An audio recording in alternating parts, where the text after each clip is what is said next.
Here we introduce the basic operation steps of Nuwa app.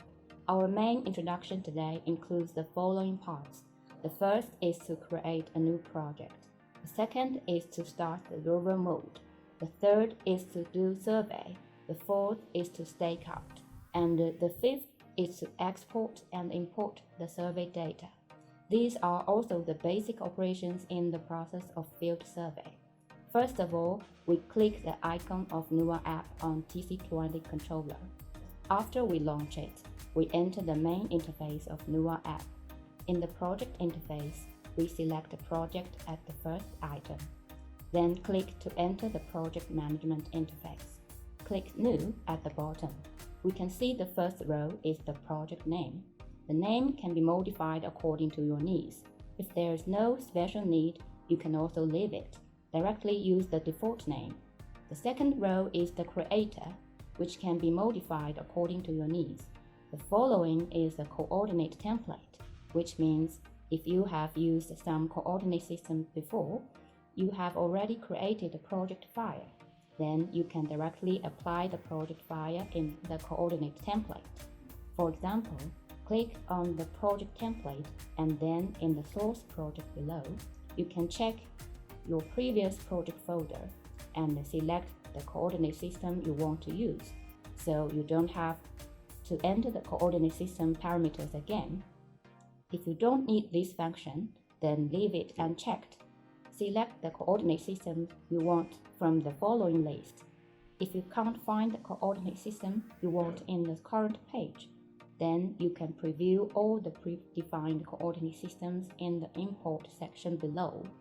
For example, if we click on Asia and select China, you can see the present 3-degree band and 6-degree band information and some city coordinate systems.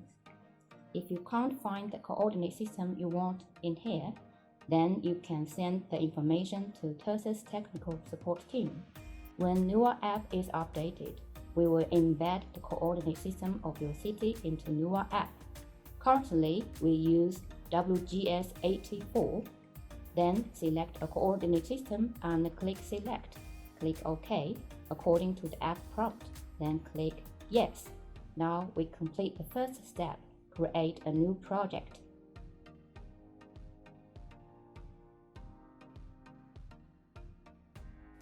Next, we introduce how to use TC20 controller to start Oscar as a rover. First of all, let's click Nuwa icon to enter the app. Then under Device tab, select Rover. If you are using Oscar as a rover for the first time, then click New. If you are not starting for the first time, then click the rover mode you configured below. Once you find it, choose it and click Start. Then we click on New as the first step. In the data link, select Internal Radio, Receiver Network, or PDA Network. The internal radio means that you are using the radio mode. If you are using a course network account, select the following receiver network or PDA network. Receiver network means that your receiver is using the SIM card to access internet. When your controller such as TC20 is connected to Wi-Fi or inserted with a SIM card to access internet, you can select PDA network. Now we select PDA network. In the protocol type, you will see that there are 3 kinds of protocols: N-trip, TCP, and TCS. We choose the commonly used N-trip protocol. Then enter the IP address, port number, username, password, and etc. provided by the vendor. Now I complete entering. You see the IP address, port number, username, password. Then click on our orange refresh icon. Select a mount point information you need. Click OK. Then click Start. That's it. Now the rover mode has been started. At this time, you can see the yellow progress bar flashing continuously. The following log message will keep telling you that the server is successfully connected. Here we introduce a general survey operation using Nuwa app. In the Survey tab, we select the first survey, then we enter the main interface of survey. We usually do the configuration for the first survey. Click Survey Config, then in the Common Configuration, you can see the first item is the solution limit. This represents the solution status information of the differential RTK at the time of measurement. Generally, we recommend to use a fixed solution for the point survey. In some cases, where accuracy is not required, you can also choose float or other solution status. Our general recommendation is to use the fixed solution. The HRMS threshold below represents the limit of the horizontal threshold. This is when we are in the process of survey. If our predicted threshold value exceeds our set value, then we cannot operate. This can also be modified according to the actual needs. Our default recommendation is 3 cm. That means we collect a point when the horizontal value does not exceed the limit value of 3 cm. The VRMS below represents the vertical situation, which is the elevation threshold. Then the differential age limit represents the allowed maximum differential age. Our general recommendation is 5 seconds. Base move threshold is generally recommended to be 0.05. Use the default value is fine. For the survey mode, we have detail point and continuous point survey. We generally use the detail point. The following is the introduction of using continuous point. Continuous point means that you can measure continuously by time or by distance. If you click on time and select 1 second for the time interval below, then we will collect points at an interval of 1 second. The points are collected continuously. Similarly, if you select the distance and you select 1 meter, then it will take 1 meter interval and keep collecting points one after another. We can switch to the regular detail point measurement according to your needs to take a detail point of the target. The following survey epochs, we generally recommend 5 seconds. That means we will have 5 seconds to smooth the acquisition operation. Of course, if you don't have high requirements for some points, you can also choose 1 second, 2 seconds, and etc. The last of the antenna. Normally we use a ranging pole for the survey. Then we choose the height of the pole. Enter the correct value of your current pole height for the antenna height. Now the common configuration is complete. Then we introduce the main interface of survey. You can see the main interface is divided into 3 areas: top, middle, and bottom. In the top area, the first one is the satellite icon. You can see the changing numbers. 40/50 represents our current satellite searching. 50 represents our entire search. 40 represents the number of satellites involved in the RTK solution. The following number represents the satellite dot value. The smaller the dot value, the better the satellite distribution in theory. The second item is the solution status, which keeps changing according to differential solution status, including fixed, floating, and etc. The third item is the RTK differential delay, generally 2 seconds or 3 seconds when the acquisition can be carried out. If more than that, we have to evaluate the site conditions. The middle part in the whole map is the whole map background. The plus and minus signs on the left side of the middle can be used to zoom in and out of the map, and the third icon can be used to view globally. The least icon on the top right side is the point library. You can view all the collected points. The second one can switch the map background. It supports Google Online Map, OSM Online Map, CAD Map. Below is the regular survey icon. Click Survey, a countdown will appear. Click on the confirmation. When finished, you can view the coordinate information of this point in the point serve library. The 6 boxes at the bottom show the information you are interested in real time. Click on any of the boxes to enter the modification page and select the information you are interested in. If we want to see the real-time status of the satellite, we can click on the satellite or the solution status icon. We enter the detailed satellite information page. We will mainly introduce the cutoff angle settings. If you think that some satellite needs to be tracked, you need to set the elevation angle. You can directly set it here.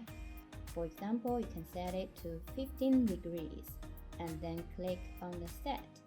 There will be a prompt that the setting is successful, which tells you that we will now only track satellites with an elevation angle of 15 degrees or more. The second one is RTK reset. This means that Oscar loses the fixed solution and becomes a single point status, and we need to reset RTK to fix again. This is generally used for some control survey. For example, some specifications require that you have to go through 2 or more out-of-log situations. Then you click RTK reset. Then we can see that the solution status will change to single point. Then it starts such a process from 0 to search the satellites, and then RTK regular solution, and then fixed. The sky map is mainly to see the distribution of satellites. You can also see the satellites of a specific constellation by choosing below options. The carrier to noise ratio is the search and the signal to noise ratio of all satellites. The satellite table is a list of all satellites we have searched in the form of a table. Now we introduce how to use Nuwa app to perform Stakeout. First of all, enter the main interface of Point Stakeout. Under Survey tab, the second icon of the first row, you will see Point Stakeout. After clicking it, we enter the main interface of Point Stakeout. The whole interface is almost the same as the survey. There are only some minor differences. We just ignore the main similarities. Let's mainly introduce how to add the points to be staked. Click on the small flag in the upper right corner. Then select a point in the staking point library. If there is no point in the staking point library, you can add it manually. For example, click Add. Then enter the coordinates of the point you want to stake out. You can also import. It supports importing from files, such as CSV format. It also supports importing directly from a library of survey points. Now we directly stake out the SPT2 point. For example, I select SPT2 now, and this row is highlighted. After selecting it, click Select below. Then we will see a red flag on the map. This red flag represents a staking point to be staked out. At the same time, we will have a floating cursor. The cursor represents your current physical location, because the red flag is a randomly collected point in my current location according to the staking point. The two of them are very close to each other. We can use the above indication markers. For example, I want to go north, west, or in the form of field. It tells you how far away I am from the staking point. If the staking point is more than 5 centimeters from your current position, then there will be a notice that we can't stake it. If the distance is less than 5 cm threshold, then we will hear a beep sound to raise your attention. When you are within the threshold of 5 cm, you can click the survey icon below. This will obtain the current coordinate information for the staking point. Now let's show you how to import and export data through Nuwa app. When you have finished the day of survey work, then your first step is to import your data into your computer. You can do the subsequent CAD drawing or other work. We click on the Nuwa app, go to the Project tab.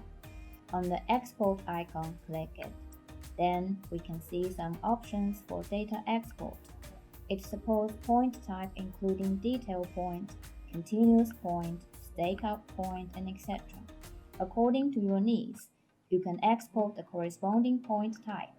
We generally choose detail point, continuous point, base point, control point, and a stakeout point. If you are not sure the type of export, you can choose all of them. Also, you can choose to export according to your collection time. For example, after I check the box, I can choose a certain day of data to export. The following data format supports exporting according to the name, NEH, or other forms. This depends on your needs. If you don't see your desired combination header in the above data format list, you can select User Defined. Click on Create Data Format, then select the export property of your need in the option list. Generally, we export with a data format of name NEH by default. The file name is automatically named by the app according to the current time. We recommend checking the box for the column header so that after exporting, the top row will show the property information of each column. You can click Export after selecting it. Our current export format is CSV table. The format is same with Excel table. If you need to do other exports, for example, if you need to export something that can be opened directly in CAD software, we can choose the DXF or HTML or other formats you need under Other Export. The basic process of this export operation is the same. When you finished exporting the data, you can find them in the corresponding folder on the computer. Firstly, we use the USB cable to connect the TC20 controller and the computer. Then, in the pop-up box, select Transfer File (MTP) as USB option. In this case, you can find the TC20 folder in the computer. Look in the folder and we will see through the files in our controller. Normally, you will go through TC20 and find the Tursus survey folder. Go to the project folder, select the corresponding project. For example, our current project is DD, and then find the name of your current exported file under the export folder. Our last exported file is the current date, which is the file we just exported. Then you can copy this file to the directory you need or for other purposes, and the export process is complete. Now we introduce how to do a data import through Nuwa app. We click on the import on the left of export. It supports both point and line formats. It also supports other import formats such as DXF, SHP, and etc. Let's introduce the basic import. For example, if we import points, then put the imported points into the staking point library or the survey point library. Let's say we want to put the imported points into the staking point library, and you select the stakeout point for the target point. The data format is the data format we just exported, for example. Our exported file format is name code NEH. Now we import. If we choose the file we just exported, we select the same data format and check the column header, and then the file we just exported in the file path. Click Select, click Import. There will be an import success message. Similarly, if your other files to be imported are not in the current path, you can find it in the specified path. We can see the SPD2 and SPD3 points in the staking point library, which are just imported from the file. This is the import operation.